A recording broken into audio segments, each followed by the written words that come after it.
ನನ್ನೊಟ್ಟಿಗೆ ಸೋಮಲೋಕನಾಥ್ ವಕೀಲರು, ನಾಗರಿಕ ಮಿತಿಯ ಸಹ ಸಂಚಾಲಕ, ನಾವಿಬ್ಬರು ಮಾತಾಡ್ತಾ ಇದ್ದೀವಿ. ಮೊನ್ನೆ ವಿರಾಜಪೇಟೆಯಲ್ಲಿ ಏನು ಗಣಪತಿ ವಿಸರ್ಜನೋತ್ಸವದ ಕಾರ್ಯಕ್ರಮದ ದಿನ ಈ DJ ಅದನ್ನು ಯಾರು ಬಳಸಿದ್ರು, ಅಲ್ಲಿ ಏನೋ ಒಂದು ಸೌಂಡಿಗೆ ಏನಾದರೂ ಒಂದು ಲಿಮಿಟ್ ಇಟ್ಟಿದ್ರು, ಅದನ್ನು ದಾಟಿದ್ದಾರೆ ಅಂತ ಪೊಲೀಸ್ನವರು ತಾವಾಗಿ ಒಂದಷ್ಟು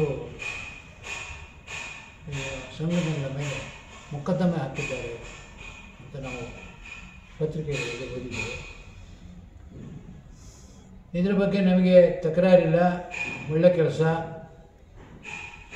ಆ ಲಿಮಿಟನ್ನು ದಾಟಿದವರನ್ನ ಬಗ್ಗೆ ಕ್ರಮ ತಗೊಳ್ಳೋದು ಅಗತ್ಯ. ಅದರ ಒಂದು ಪರಿಸರ ಅಂತಂದರೆ ಇದು ಬರೀ ಒಂದು ಗಂಟೆಯೋ 2 ಗಂಟೆಯೋ ಜಾರ ಬೊಬ್ಬೆ ಹೊಡೆದದ್ರಿಂದೇ ಪರಿಸರ ಶಬ್ದ ಮಾಲಿನ್ಯ ಅಂತ ಹೇಳುವಾಗ ಪರಿಸರ ಅಷ್ಟಕ್ಕೆ ಸೀಮಿತವಾದದ್ದಲ್ಲ, ಪರಿಸರ ಮಾಲಿನ್ಯ ಅಷ್ಟಕ್ಕೆ ಸೀಮಿತವಾದದ್ದಲ್ಲ. ಈಗ ನಾವು ನಮ್ಮ ಸ್ಥಳೀಯವಾಗಿ ತಗೊಂಡ್ರೆ ಇಡೀ ವಿರಾಜಪೇಟೆಯಲ್ಲಿ ಕಸದ ರಾಶಿಗಳಲ್ಲಿ ಬಿದ್ದಿವೆ, ಶುಚಿತ್ವ ಇಲ್ಲ. ಇದು ಮಾಲಿನ್ಯಕ್ಕೆ ಕಾರಣ ಇಲ್ವಾ? ನೋಡಿ, ರಸ್ತೆಯ ಸ್ಥಿತಿಗತಿಗಳು. ಉತ್ತಮವಾದ ರಸ್ತೆ, ಆ ರಸ್ತೆಯ ಮೇಲೆ ವಾಹನಗಳು ಸರಿಯಾಗಿ ಓಡಾಡಿದರೆ ಪೆಟ್ರೋಲ್ ಡೀಸೆಲ್ ಉಪಯೋಗ ತುಂಬ ಕಡಿಮೆ ಇರ್ತದೆ, ಕನಿಷ್ಠ ಇರ್ತದೆ. ಆಗ ಅದರಿಂದ ಉತ್ಪಾದನೆ ಆಗುವಂತಹ ವಿಷಾನಿಲಗಳು ಗಾಳಿಗೆ ಸೇರುವುದು ಕಮ್ಮಿ ಆಗ್ತದೆ. ಮತ್ತು ಇವತ್ತು ಪೆಟ್ರೋಲ್ ಡೀಸೆಲ್, ಈ ಫಾಸಿಲ್ ಫ್ಯೂಯಲ್ ಅಂತ ಏನು ಹೇಳ್ತೇವೆ, ಅದು ಅದರ ಬಳಕೆಯಿಂದ ಆಗುವಂತಹ ಮಾಲಿನ್ಯವೇ ಇವತ್ತು ಒಂದು ಅತ್ಯಂತ ಪ್ರಮುಖವಾದದ್ದು ಅಂತ ನಮಗೆ ಗೊತ್ತಿದೆ.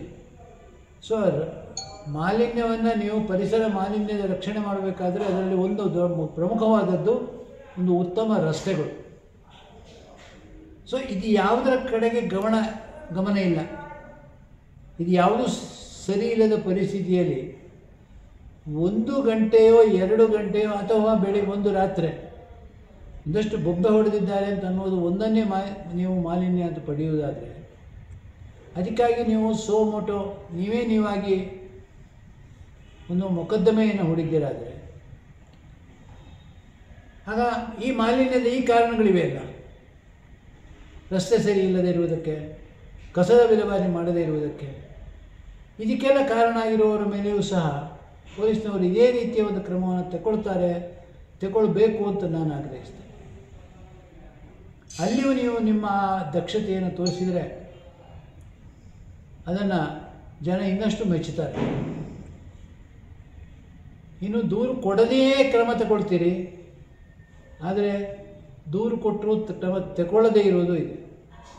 ಸೊ ನಮ್ಮ ಅನುಭವಗಳನ್ನು ಈಗ ನಮ್ಮ ಸೋಮಲೋಕನಾಥ್ ಅವರು ನಿಮಗೆ ವಿವರಿಸಲಿಕ್ಕಿದ್ದಾರೆ. ವಿರಾಜಪೇಟೆ ಪಟ್ಟಣ ಪಂಚಾಯಿತಿಯಾಗಿತ್ತು 2022ರಲ್ಲಿ. ದಿನಾಂಕ 22 ಜುಲೈ 2022ರಂದು ನಮ್ಮ ನಾಗರಿಕ ಸಮಿತಿಯಿಂದ ವಿರಾಜಪೇಟೆ ಪಟ್ಟಣ ಪಂಚಾಯಿತಿಯ ಕಸ ವಿಲೇವಾರಿ ಮಾಡುವಂತಹ ವಾಹನಗಳಿಗೆ ಇನ್ಶೂರೆನ್ಸ್ ಮತ್ತು ಫಿಟ್ನೆಸ್ ಸರ್ಟಿಫಿಕೇಟ್ ಇಲ್ಲ ಅಂದ್ಬಿಟ್ಟಿದ್ದೇನೆ. ನಾವು ಮಾನ್ಯ SP ಅವರಿಗೆ ದೂರು ಕೊಡ್ತೀವಿ. ಆ ದೂರು ಕೊಟ್ಟು ನಾವು ಅಕ್ನಾಲೇಜ್ಮೆಂಟ್ ತಗೊಂಡಿದ್ದೀವಿ.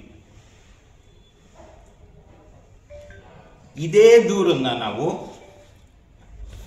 ಪ್ರಾದೇಶಿಕ ಸಾರಿಗೆ ಅಧಿಕಾರಿ ಇವ್ರಿಗೂ ಕೊಟ್ಟಿದ್ದೀವಿ, ಅಕ್ನಾಲೇಜ್ಮೆಂಟ್ ತಗೊಂಡಿದ್ದೀವಿ. ಹಾಗೆ ಮಾನ್ಯ ಜಿಲ್ಲಾಧಿಕಾರಿಯವ್ರಿಗೂ ಈ ದೂರನ್ನು ಕೊಟ್ಟಿದ್ದೀವಿ. ಈ 3 ಹಿರಿಯ ಅಧಿಕಾರಿಗಳಿಗೆ ನಾವು ದೂರನ್ನು ಕೊಟ್ಟರೂ ಕೂಡ ನಾವು ಯಾವ ದಿನಾಂಕದಲ್ಲಿ ನಾವು ದೂರನ್ನು ಕೊಟ್ಟಿದ್ದೀವಿ ಆ ದಿನಾಂಕದವರೆಗೆ ಯಾವುದೇ ಫಿಟ್ನೆಸ್ ಸರ್ಟಿಫಿಕೇಟ್ ಆಗಲಿ ಇನ್ಶೂರೆನ್ಸ್ಗಳ ಇರಲಿಲ್ಲ. ಅದಾದ ನಂತರ ಈ ದೂರಿನಲ್ಲಿ ನಾವು ಸ್ಪೆಸಿಫಿಕ್ ಆಗಿ ನಿರ್ದಿಷ್ಟವಾಗಿ ವಾಹನಗಳ ಸಂಖ್ಯೆಗಳನ್ನೆಲ್ಲ ಅಳವಡಿಸಿದ್ದೇನೆ ದೂರನ್ನು ಕೊಟ್ಟಿದ್ದೀವಿ. ಈ ದೂರನ್ನು ಇವ್ರು ಏನು ಮಾಡಿದ್ರು ಅನ್ನೋದು ಇವತ್ತವರೆಗೂ ನಮಗೆ ಮಾಹಿತಿ ಇಲ್ಲ.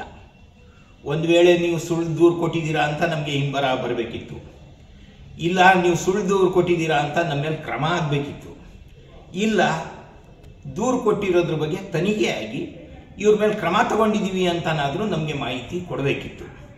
ಇದಿಷ್ಟು ಮಾಡದೇ ಇರೋದ್ರಿಂದ ಏನು ಅನ್ನಿಸ್ತಾ ಇದೆ ಅಂದರೆ ಈ ದೂರಿಗೆ ಕಸದ ಬುಟ್ಟಿಗೆ ಸೇರಿಸಿದ್ದಾರೆ.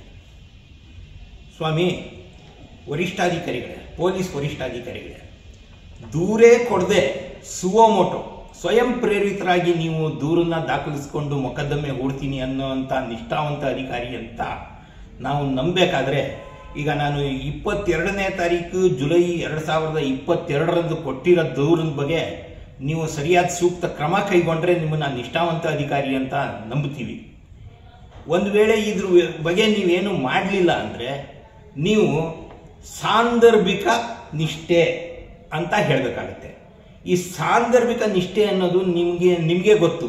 ಯಾವ ಸಂದರ್ಭಕ್ಕೆ ಯಾರಿಂದ ಪ್ರೇರೇಪಿತರಾಗ್ತೀರಾ, ಯಾವುದಕ್ಕೋಸ್ಕರ ಪ್ರೇರೇಪಿತರಾಗ್ತೀರಾ ಅನ್ನೋದು ನಿಮಗೆ ಗೊತ್ತು. ಆದರೆ ದೂರೇ ಕೊಟ್ಟು ಕ್ರಮ ಜರುಗಿಸದೇ ಇರೋವಂಥ ಇಲಾಖೆ ನಿಮ್ಮದು. ಈ ಸುವೋಮೋಟೋ ಏನು ನೀವು ದೂರು ದಾಖಲಿಸ್ಕೊಂಡಿದ್ದೀರಾ ಅದು ಸಮಂಜಸನೇ ಇರ್ಬೋದು, ಆದರೆ ಕೊಟ್ಟ ದೂರು ಒಂದು ಇಲಾಖೆಯ ವಿರುದ್ಧ, ಇಲಾಖೆ ಮಾಡಿದಂಥ ಕಾನೂನು ಬಾಹಿರ ಕೃತ್ಯದ ವಿರುದ್ಧ. ಅದ್ರ ಬಗ್ಗೆ ನೀವು ಕ್ರಮ ತಗೊಳ್ಳೋದಿಲ್ಲ ಅಂದರೆ ನೀವು ಸಾರ್ವಜನಿಕರನ್ನು ಮಾತ್ರ ಟಾರ್ಗೆಟ್ ಮಾಡ್ತೀರಾ. ಇಲಾಖೆ ಅಧಿಕಾರಿಗಳು, ಜನಪ್ರತಿನಿಧಿಗಳು ಯಾರ ಮೇಲೂ ಕ್ರಮ ತಗೊಳ್ಳೋದಿಲ್ಲ ಅನ್ನೋದನ್ನು ನೀವು ಖಾತ್ರಿಪಡಿಸ್ದಂಗಾಗುತ್ತೆ. ದಯವಿಟ್ಟು ನಾವು ಈ ಮೂಲಕ ವಿನಂತಿಸೋದೇನು ಅಂದರೆ, ನಮ್ಮ ಸಂಚಾಲಕರು ಹೇಳ್ದಂಗೆ ಪರಿಸರ ಮಾಲಿನ್ಯದ ಬಗ್ಗೆ ನಿಮಗೆ ಕಾಳಜಿ ಇದ್ದರೆ, ಏನು ನೀವೀಗ ಮಾಲಿನ್ಯ ಅಂದ್ಬಿಟ್ಟು 16 FIR ಮಾಡಿದ್ದೀರಾ, ಅದೇ ಥರ ಪರಿಸರ ಮಾಲಿನ್ಯಕ್ಕೆ ಕಾರಣವಾದಂಥ ರಸ್ತೆ ವ್ಯವಸ್ಥೆ, ಪರಿಸರ ಮಾಲಿನ್ಯಕ್ಕೆ ಕಾರಣವಾದಂಥ ಕಸ ವಿಲೇವಾರಿ ಮತ್ತು ಕಲುಷಿತ ನೀರಿಗೆಯನ್ನು ಮಾಡುವಂಥ ಚರಂಡಿ ವ್ಯವಸ್ಥೆಗಳಿಗೆ ನೀರನ್ನು ಬಿಡ್ತಾರಲ್ಲ ತೋಡುಗಳಲ್ಲಿ, ಇದ್ರ ವಿರುದ್ಧ ಯಾಕೆ ನೀವು ಕ್ರಮ ತಗೊಳ್ಳೋದಿಲ್ಲ? ಅದು ಸುವೋಮೋಟೋ ಅಲ್ವಾ? ಶಬ್ದ ಮಾಲಿನ್ಯ ಒಂದೇ ಮಾಲಿನ್ಯ ಮಾಡುತ್ತಾ?